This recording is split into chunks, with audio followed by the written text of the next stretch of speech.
오늘은 열왕기상 5장 말씀 통해서 거룩한 열망이라고 하는 제목으로 같이 이제 은혜 나누겠습니다. 하나님께서 다윗을 이어서 솔로몬을 이스라엘 왕으로 오르게 하신 주요 이유 중에 하나는 뭐냐면, 그를 통해서 하나님의 성전 건축의 대역사를 감당하도록 하기 위함입니다. 사실 이 일은 솔로몬에 붙인 다윗이 생전에 강력하게 희망하고 바랬던 일이었습니다. 그러나 하나님께서는 다윗의 마음만 기쁘게 받으셨고요, 성전 건축을 허락지 않으셨습니다. 그 이유는 다윗이 나라를 일으키고 다지는 과정에서 숱한 전쟁을 치렀고, 그 전쟁을 치르는 동안에 너무 많은 피를 흘렸기 때문입니다. 따라서 다윗은 그 역할상 평화와 화목을 상징하는 이 성전의 이미지와 걸맞지 않았기 때문에 하나님께서는 이 다윗의 뒤를 이어서 왕에 오를 솔로몬을 통해서 성전 건축을 하실 것을 약속하셨어요. 다윗도 이것을 이제 받아들이고요, 하나님의 뜻에 전적으로 순복했고, 아들 솔로몬이 성전 건축을 무난하게 할 수 있도록 모든 준비를 다 해주었습니다. 마침내 이제 다윗은 열조에게로 돌아가고요, 아들 솔로몬이 왕위에 오르게 됐습니다. 솔로몬이 왕위에 오를 때는 주변의 모든 나라들이 다 평안해졌고 또 부유했습니다. 에돔, 모압, 암몬, 이 아람, 이런 사방의 대적자들도 순순히 조공을 바쳤고, 또 애굽이라든지 아수르라든지 바벨론과 같은 주변 열강들도 잠잠했습니다. 이것은 하나님께서 솔로몬으로 하여금 오직 성전 건축에만 매진할 수 있도록 주변 여건을 조성해 주셨기 때문입니다. 여러분, 우리가 어떤 지위에 오르든지요, 무슨 일을 하든지 또 누구를 만나든지 여기에는 하나님의 다 계획하심이 있습니다. 우리가 어디를 가든지 또 어떤 일을 하든지 여기에는 하나님의 영광의 일을 하기 위한 하나님의 계획하심이 있다. 이것을 항상 잊지 마시기 바랍니다. 솔로몬을 하나님이 왕으로 세우신 것은 솔로몬의 부귀 영화 이것만을 위한 것이 아니고요, 하나님의 성전 건축이라는 이 대업을 완성하기 위해서 하나님이 솔로몬을 세우신 것입니다. 이 솔로몬의 부와 이 모든 영광은 그 일을 감당할 때 하나님이 그것을 채워주셨다는 거예요. 그러니까 우리가 무슨 일을 하든지 하나님의 영광을 위해서 하나님 나를 여기 보내셨구나, 하나님이 내 이 일을 하게 하시는구나, 이렇게 생각하시고 그 일을 최선을 다하면 하나님이 그 다음에 모든 일들은 다 채워주시는 줄로 믿습니다. 솔로몬은요, 드디어 이제 성전 건축을 시작해요. 사실 이제 사람이 마음이 수시로 변하지 않습니까? 성전 건축을 하는 것이 쉬운 일은 아니지 않습니까? 아무리 왕이라고 하지만 굉장히 거추장스럽고 힘이 든 일임에 틀림이 없는데, 이 솔로몬은 이 아버지 다윗의 뒤를 이어서 왕이 된 목적이 이 성전 건축에 있다, 이것을 분명히 자각하고 있었고요, 이것을 왕이 됐다고 잃어버리지 않았어요. 사울왕 같은 사람은 왕이 되기 전에 굉장히 겸손했고 하나님의 영광을 드러내고 그랬던 왕 아닙니까? 그런데 왕이 되고 나서 이렇게 변질이 됐는데 솔로몬은 그렇지 않았어요. 물론 이제 나중에 잘못돼가지고 하나님의 큰 징계를 받죠. 그러나 처음에는 이 왕이 됐다고 해서 성전 건축, 이 힘들고 어려운 일을 외면하고 자기의 일만 하고 자기의 영광을 위해서만 살고 그러지 않고 이 성전 건축을 이제 시작을 합니다. 여러분, 하나님이 이것을 기뻐하십니다. 한결같은 사람을 기뻐하시는 거예요. 하나님은 하나님을 사랑하는 사람, 한결같이 하나님을 사랑하는 사람, 하나님께 대한 열망을 품은 사람, 내가 무엇을 해서 하나님께 영광을 돌릴 수 있을까? 거창한 일, 대단한 일을 하는 것은 아니고 내가 할 수 있는 일 중에 내가 무엇을 가지고 하나님께 영광을 돌릴 수 있을까? 이것에 대해서 최선을 다하는 사람을 하나님이 눈여겨보시고 기뻐하신다는 거예요.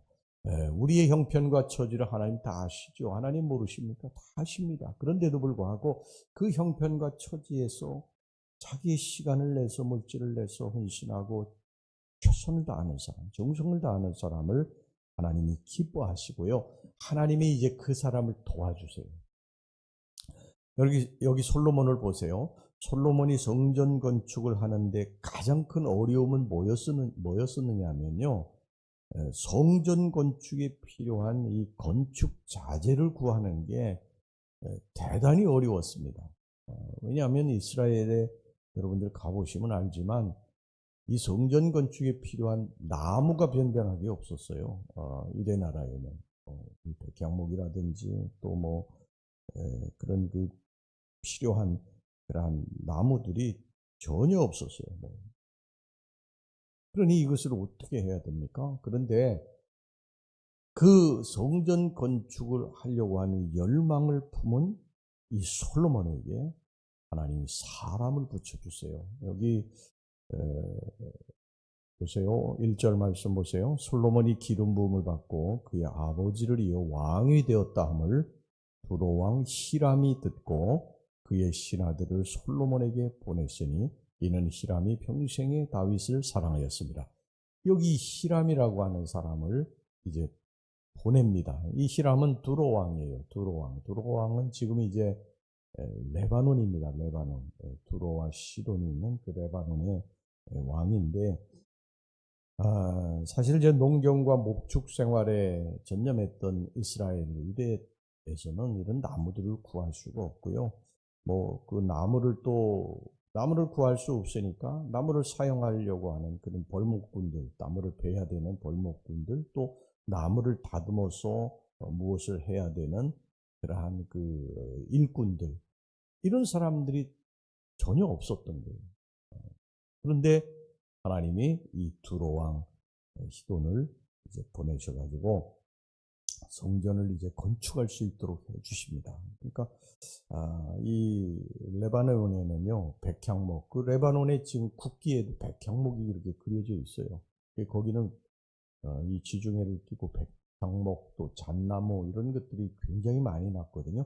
그래서 하나님이 이 두로왕 히람을 붙여주셨고 히람이 또 솔로몬을 여기 사랑했다, 좋아했다고 그렇게 말씀하고 있습니다. 그래서 이 히람 왕에게 백향목, 잣나무, 성전 건축할 그러한 재료들을 다 이제 수입을 하게 되고요. 그리고 그 대신 이 베니게의 이 두로 왕, 이 히람에게는 백성들이 먹을 양식이 좀 부족했어요. 그래서 그런 양식들을 또 대신 공급해 주었습니다. 8절에서부터 11절까지 말씀 보시기 바랍니다. 이에 솔로몬에게 사람을 보내어 이르되 당신이 사람을 보내야 하신 말씀을 내가 들었거니와 내 백향목 제목과 잣나무 제목에 대하여는 당신이 바라시는 대로 할지라. 내 종이 레바논에서 바다로 운반하겠고 내가 그것을 바다에서 뗏목으로 엮고 당신이 지정하는 곳으로 보내고 거기서 그것을 풀리니 당신은 받으시고 내 원을 이루어 나의 궁정을 위하여 음식물을 주소서 하고 솔로몬의 모든 원대로 백향목 제목과 잣나무 제목을 주매 솔로몬이 히람에게 그의 궁정에 음식물로 밀 2만 고루와 맑은 기름 20고루를 주고 해마다 그와 같이 주었더라.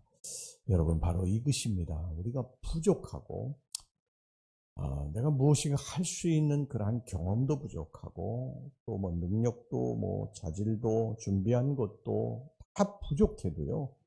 내가 하나님의 영광을 위해서 내가 이 일을 하고 싶다 하는 그런 열망을 품게 되면 하나님이 그때부터 이제 그것을 할 수 있는 사람을 붙여주세요.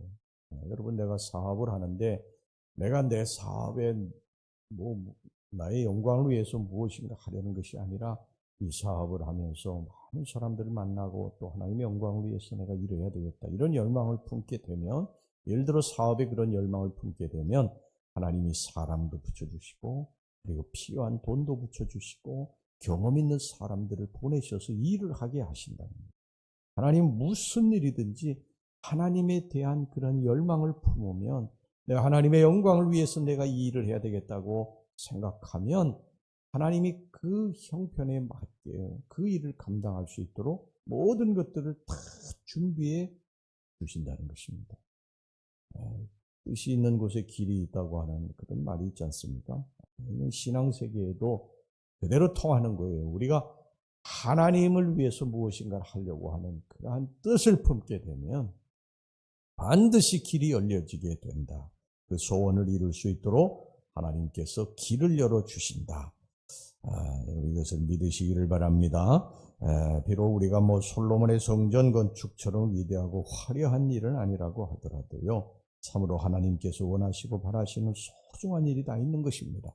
교회에 헌신하는 여러 가지 일들도 그것이 작은 일이라 할지라도 그런 열망을 품게 되면 하나님이 그 일을 기뻐하시고요. 그리고 거기에 필요한 것이, 그 사람에게 부족한 것이 있으면 붙여주신다는 사람을 붙여주시고 또 돈도 붙여주시고 여러 가지를 해주신다고 하는 것입니다. 그래서 그 일을 마치게 해주신다는 거예요. 여러분, 우리가 그런 열망을 품고 매일매일 살아갑시다. 우리가 이 땅에 살아가는 목적은 하나님의 영광을 나타내기 위함이다. 이사야 43장이 뭐라고 합니까? 너희들을 창조하신 것은 너희들이 나를 찬송하게 하려 함이라. 우리의 창조의 목적이 하나님의 영광을 나타내는 것입니다. 하나님의 영광, 내가 무엇을 해서 하나님께 영광을 돌릴 수 있을까? 그래서 이 거룩한 뜻을 품고 날마다 여러분들이 살면 하나님이 모든 것들을 다 예비하시고 준비하셔서 채워주실 줄로 믿습니다. 기도하겠습니다. 하나님 아버지, 우리가 하나님에 대한 거룩한 열망을 품습니다. 내가 무엇을 해서 하나님께 영광을 돌릴 수 있을까? 내가 지금 처한 이 현실에서, 상황에서 어떻게 하면 하나님께 영광을 돌릴 수 있을까? 이 거룩한 열망을 품으면 하나님이 필요한 모든 것들을 우리에게 채우신다고 오늘 이 열왕기상 5장에서 말씀하고 계십니다. 하나님 무엇을 하든지 먹든지 마시든지 내가 일을 하든지 공부를 하든지 어디에서 어느 직장에서 무엇을 하든지 항상 하나님의 영광을 위해서 내가 무엇을 할 것인가에 대한 열망을 품고 살게 해 주시옵소서. 예수님의 이름으로 기도하옵나이다. 아멘.